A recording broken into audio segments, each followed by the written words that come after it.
धन्यवाद साथियों। आज की वीडियो में बात करेंगे कि एफएमएस 3.0 पे अगर किसी पेंशनर की डेथ हो जाती है तो उसके बाद में डेथ आफ्टर रिटायरमेंट अगर है, यानी कि रिटायरमेंट के बाद में पेंशनर है उनकी डेथ हो जाती है तो उनकी फैमिली पेंशनर है उनके लिए क्या प्रोसेस रहेगा, फैमिली पेंशन कैसे शुरू करेंगे, उसके बारे में कौन कौन से डॉक्यूमेंट्स की आवश्यकता होगी, क्या प्रोसेस रहेगा, और लेटेस्ट आदेश जो निदेशालय पेंशन और पेंशनर कल्याण विभाग की तरफ से जारी हुआ है उसके बारे में बात करेंगे।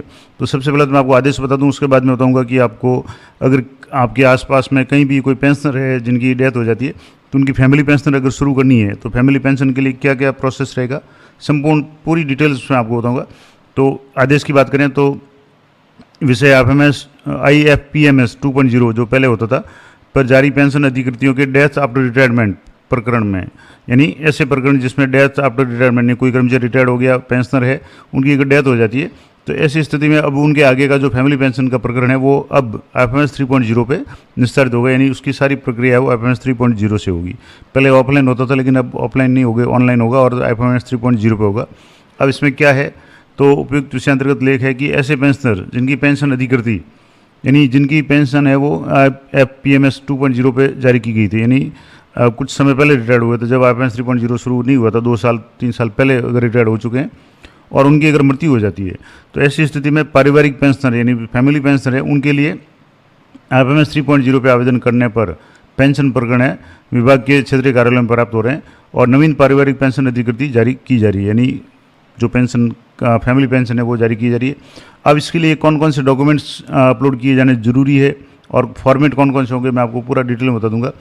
तो सबसे पहले बात करेंगे कि जो नवीन पारिवारिक पेंशन अधिकृति जारी करनी है, यानी फैमिली पेंशन अगर शुरू करनी है किसी पेंशनर की डेथ के बाद में, तो ये सुनिश्चित करें कि आवेदक द्वारा निम्न दस्तावेज अपलोड किए गए हों, यानी कौन कौन से दस्तावेज जरूरी है। एक तो है PPO या संशोधित PPO की प्रति, यानी जो PPO जारी होता था पेंशनर को उसकी कॉपी चाहिए। उसके बाद में फॉर्म 14 पूर्ण प्रविष्टि के साथ में हस्ताक्षर, फॉर्म 14 है, मैं आपको बता दूंगा कैसा होता है, क्या क्या उसमें डिटेल्स आएगी। उसके बाद में मृत्यु प्रमाण पत्र है, डेथ सर्टिफिकेट जो भी पेंशन है उनका, आवेदक का जीवन प्रमाण या पुनर्विवाह नहीं करने का प्रमाण पत्र, अगर जैसे महिला है तो पुनर्विवाह नहीं करने का प्रमाण पत्र। इसके बाद में निर्धारित प्रारूप में शपथ पत्र, अंतिम पेंशन स्लिप, बैंक की पासबुक, चेकबुक जो जिसमें फैमिली पेंशन आप प्राप्त करना चाहते हैं, पैन कार्ड और अन्य जो भी दस्तावेज, जैसे आजकल जनाधार है, लगभग सभी जगह जरूरी है तो जनाधार है, आधार वगैरह, तो ये सारी डॉक्यूमेंट्स है। और इसके बाद में अधिक भुगतान के संबंध में वसूली या समायोजन की कार्रवाई है उक्त पारिवारिक पेंशन किट जारी होने के पश्चात कोषालय स्तर पे ड्यू ड्रॉन बनाते समय की जाएगी।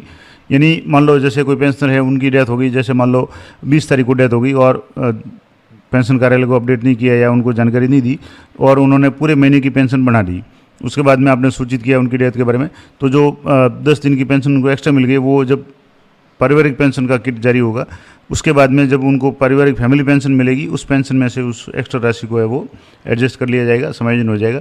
तो ये तो हो गया जो लेटेस्ट आदेश, और ये निदेशक महोदय की तरफ से आदेश, और ये आदेश है 24/7/2026 का, यानी 6-7-10 दिन पहले का आदेश है। तो एक तो ये आदेश हो गया कि कौन कौन से डॉक्यूमेंट्स फैमिली पेंशन के लिए चाहिए। अब मैं आपको बता दूँ कि ये पूरा प्रोसेस कैसे होगा। अगर आपके आसपास में कहीं भी कोई भी परिचित हैं जो पेंशनर है उनकी डेथ हो जाती है उसके बाद में फैमिली पेंशन कैसे शुरू करेंगे, तो इसके लिए सबसे पहला काम जो करना है वो है कि सर्वप्रथम पेंशनर की मृत्यु प्रमाण पत्र जारी करावें, और मृत्यु प्रमाण पत्र जारी होने के बाद में जो पेंशनर है उनके जहाँ से पेंशन आती है, यानी कोष कार्यालय, सब कोष कार्यालय, ट्रेजरी, सब ट्रेजरी है, वहाँ डेथ सर्टिफिकेट दे करके उनकी पेंशन बंद कराएं, क्योंकि जब डेथ हो जाती है उसके बाद में उनका पेंशन है वो बंद हो जानी चाहिए और फैमिली पेंशन शुरू हो जाएगी। तो अगर एक्स्ट्रा भुगतान हो गया है कुछ दिनों का तो वो बाद में फैमिली पेंशन किट जारी हो उसके बाद में एडजस्ट हो जाएगा, लेकिन आपको सर्वप्रथम डेथ सर्टिफिकेट बनवा करके उन पेंशनर की पेंशन है वो बंद करवानी पड़ेगी, क्योंकि फैमिली पेंशन है वो कर्मचारी की डेथ के अगले दिन से शुरू हो जाएगी। दूसरा काम जो है उसके बाद में है फैमिली पेंशन शुरू करवाने के लिए प्रार्थी के डेटा है वो जनाधार से फैच होते हैं, तो मैंने इसीलिए जनाधार का कहा कि जनाधार बहुत इंपॉर्टेंट है। और अगर PPO में प्रार्थी के नाम, जन्मतिथि वगैरह में और जनाधार में अगर कोई अंतर है तो ऐसी स्थिति में जो भी फैमिली पेंशनर्स हैं उनका जनाधार अपडेट कराएं, जनाधार में डाटा सही करवाएं, और जो PPO में उनका नाम जैसे नॉमिनी के रूप में अगर नाम होगा वो सही होना चाहिए। उसके बाद में यदि कोई मिसमैच है तो PPO के अनुसार जनाधार में पहले संशोधन करवा लें। तीसरा पॉइंट है फैमिली पेंशनर्स के लिए प्रार्थी की सिटीजन SSO ID जनरेट करें। ज़्यादातर लोगों की एसओसी आईडी कहीं ना कहीं बनी होती है, लेकिन पुराने जो लोग हैं उनकी एसओसी आईडी नहीं बनी थी क्योंकि उनको ज़रूरत नहीं है। तो अगर एसओसी आईडी बनी हुई है तो अच्छी बात है, नहीं है तो सबसे पहले एसओसी आईडी बनानी है। जन आधार से आराम से बन जाएगी, आधार से बन जाएगी। तो एसओसी आईडी बना करके आपको उसको काम में लेना है। और एसओसी आईडी बनी हुई है तो नहीं बनाने की ज़रूरत नहीं है। और ये एसओसी आईडी फैमिली पेंशनर की बनेगी। मान लो कोई कर्मचारी है जो पेंशनर थे, रिटायर्ड हो गए, उनकी डेथ हो गई, तो उनकी पत्नी की जो या नॉमिनी जो भी जिनको भी फैमिली पेंशनर के लिए नॉमिनेट कर दें उनकी आईडी बनानी जरूरी है, एसओसी आईडी। अब एसओसी आईडी में आपको लॉगिन करना है। लॉगिन करने के बाद में G2C में जाकर के FMS 3.0 है वो सर्च करना है। FMS 3.0 सर्च करते उसमें 3 ऑप्शन आते हैं, जिसमें वर्क स्पेस वगैरह है, इसके अलावा एम्प्लॉय सेल्फ सर्विस, ESS और SS सिटीजन सेल्फ सर्विस। ये तीसरे नंबर पे लेफ्ट साइड में, राइट साइड में सबसे लास्ट में जो ऑप्शन आता है SS सिटीजन सेल्फ सर्विस, इस पर आपको क्लिक करना है। अब इस पर क्लिक करेंगे तो उसके लेफ्ट में आपको ऑप्शन मिलेगा पेंशनर ऑप्शन, उस पर आप क्लिक करेंगे तो पेंशन ऑप्शन पर क्लिक करने के बाद में आपको अप्लाई फॉर फैमिली पेंशन का ऑप्शन है वो शो हो जाएगा। अब उस पर आपको क्लिक करना है, अप्लाई फॉर फैमिली पेंशन, और ये पेंशनर है उनके ऑटोमेटिक आ जाएगा। अगर आप नॉर्मल कर्मचारी और सर्च करेंगे तो ये ऑप्शन पूरी तरीके से शो नहीं होंगे क्योंकि आप एम्प्लॉई है, लेकिन जो पेंशनर है उनके लिए ये ऑप्शन है वो अपने आप शो हो जाएगा, अप्लाई फॉर फैमिली पेंशन। उसके बाद में PPO इशू येस या नो में सेलेक्ट करेंगे तो येस सेलेक्ट करना है क्योंकि PPO उनको पहले जारी हो चुका है। PPO नंबर और पेंशनर के अकाउंट के लास्ट डिजिट उसमें इंटर करने हैं। उसके बाद में पेंशनर का डाटा फैच होगा, आप चेक कर लें कि जो पेंशनर थे जिनकी डेथ हो चुकी है उनका डाटा सही हो। उसके बाद में प्रार्थी के जनाधार नंबर फीड करने पड़ेंगे। जो फैमिली पेंशनर के लिए अप्लाई कर रहा है उनके जनाधार नंबर से इंटर करेंगे तो जनाधार सर्च करने पर डाटा है वो फैच हो जाएगा। इसीलिए कह रहा हूँ कि जनाधार आप सही रखें, अपडेट रखें, और जिसे चेक कर लें। और वांछित अन्य सूचनाएं अगर कहीं कोई भरनी है, कोई डॉक्यूमेंट अपलोड करना है तो वहाँ जो भी डॉक्यूमेंट आवश्यकता है वो डॉक्यूमेंट अपलोड कर लें। और उसके बाद में OTP से वेरीफाई करके उस प्रकरण को आपको आगे फॉरवर्ड करना है। अब इस तरीके से नेक्स्ट पे क्लिक करते हुए आपको केस है वो फाइनल सबमिट करना है। अब इसमें कौन कौन से दस्तावेज़ की आवश्यकता पड़ेगी वो आप पहले से तैयार रखें, क्योंकि जब भी एक एक स्टेप बाय स्टेप आपको दस्तावेज़ की आवश्यकता पड़ेगी तो कौन कौन से दस्तावेज आवश्यकता पड़ेगी वो मैं आपको बता देता हूँ। और सबकी PDF बना करके आप रख लें। और फ़ोटो है तो उसकी अलग बात है, बाकी सामान्य रूप से PDF फ़ोटो है उसमें आपको JPG फॉर्मेट में रखना पड़ेगा।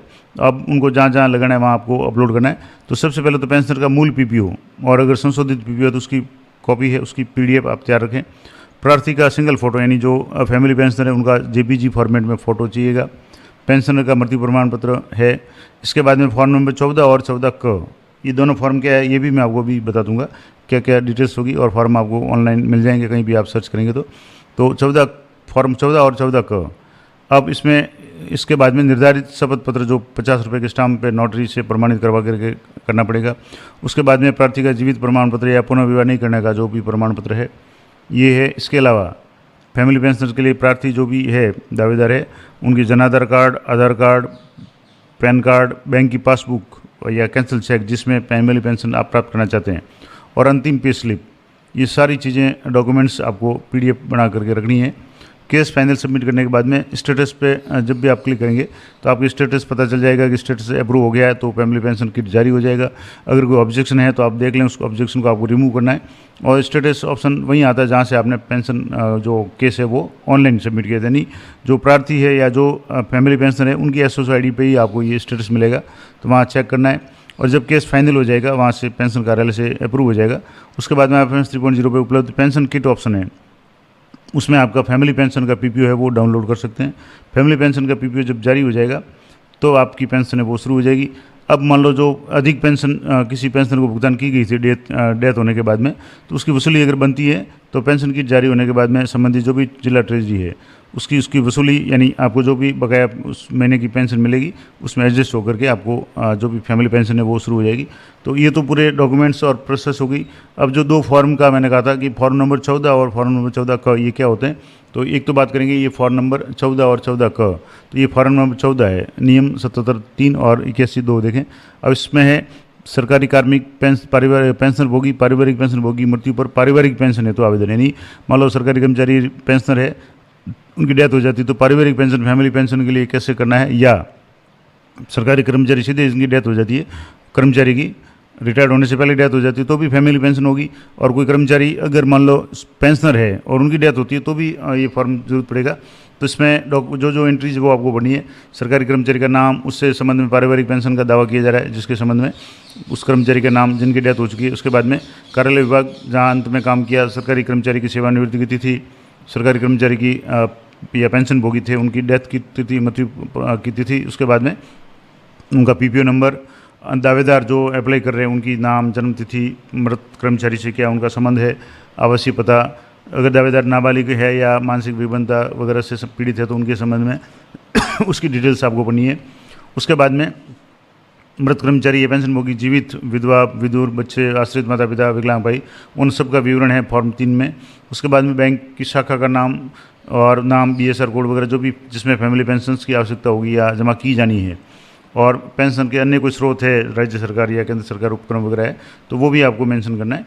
और इस तरीके से ये चेक लिस्ट के अनुसार करना है। और यहाँ जो भी अभिभावक या दावेदार है उनका हस्ताक्षर, अंगूठा निशान, मोबाइल नंबर, आयकर हेतु परमानेंट अकाउंट नंबर यानी पीएन नंबर, पैन नंबर, आधार नंबर, ये इंटर करने, और 2 साक्षी के हस्ताक्षर करने की आप जो भी सूचना दे रहे हैं वो सही है तो 2 गवाह के हस्ताक्षर करने के बाद में। अब मान लो एक और इम्पोर्टेंट बात है कि यदि पति या पत्नी का मृतक पेंशन भोगी के साथ संयुक्त खाता है यानी जॉइंट अकाउंट अगर पहले से ही है पेंशनर का तो फॉर्म 14 भरना जरूरी नहीं होगा। ऐसे मामलों में सामान्य आवेदन के आधार पर पेंशन संवितरण प्राधिकरण द्वारा पारिवारिक पेंशन की अनुमति दी जाएगी। और स्थायी रूप से विकलांग जो भी बच्चे, भाई बहन या आश्रित माता पिता उनके लिए पेंशन भोगी के पीपीओ में पारिवारिक पेंशन अधिकृत की गई है, इस फॉर्म को पेंशन प्राधिकरण को जमा कराना पड़ेगा। तो ये तो हो गई नॉर्मल बात। अब फॉर्म 14 था, एक 14 का मेंशन और आया तो मैं आपको बता दूँ फॉर्म 14A या फॉर्म 14 ये form of details of particulars for family pension यानी फैमिली पेंशन के लिए भी ये फॉर्म एक 14 है जिसमें नेम ऑफ एप्लीकेंट, आवेदनकर्ता का नाम, name of deceased government servant यानी जिनकी डेथ हो गई, मृत्यु हो गई, उन कर्मचारी का नाम, पेंशनर का नाम, रिलेशनशिप उनका क्या है यानी उनकी विडोर है या सन है, डॉटर है, गार्जियन है, क्या है, date of birth, height, signature.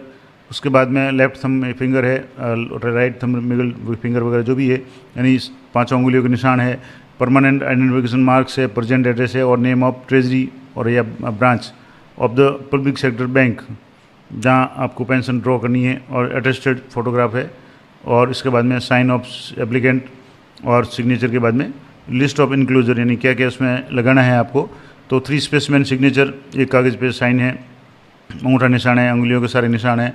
उसके बाद में 3 copies of passport size photograph की कॉपी है, और अगर मतलब क्लेमेंट या गार्जियन द्वारा साइन अटेस्टेड हो।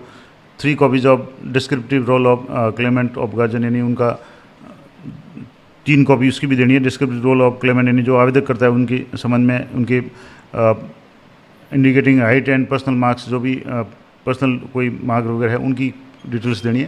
तो इस तरीके से फॉर्म 14 का मैंने आपको बता दिया और पूरा प्रोसेस मैंने आपको बता दिया। और जो आदेश जारी हुआ था राजस्थान सरकार निदेशालय का, ये भी मैंने आपको बता दिया। और अगर आप कमेंट करेंगे तो ये सारे डॉक्यूमेंट्स मैं आपको टेलीग्राम चैनल पर दे दूँगा, तो वहाँ से भी आप देख सकते हैं। तो ये पूरा प्रोसेस मैंने आपको लाइव बता दिया कि किसी भी पेंशनर की डेथ होने के बाद में या किसी कर्मचारी की सेवा में रहते हुए अगर डेथ हो जाती है तो उसके फैमिली पेंशन कैसे अप्लाई करेंगे उसका पूरा प्रोसेस मैंने आपको बता दिया, कौन से डॉक्यूमेंट्स की आवश्यकता होगी। तो ये जानकारी अच्छी लगे तो वीडियो को लाइक ज़रूर करें, शेयर करें। मिलते हैं नेक्स्ट वीडियो में, तब तक जय हिंद, जय भारत।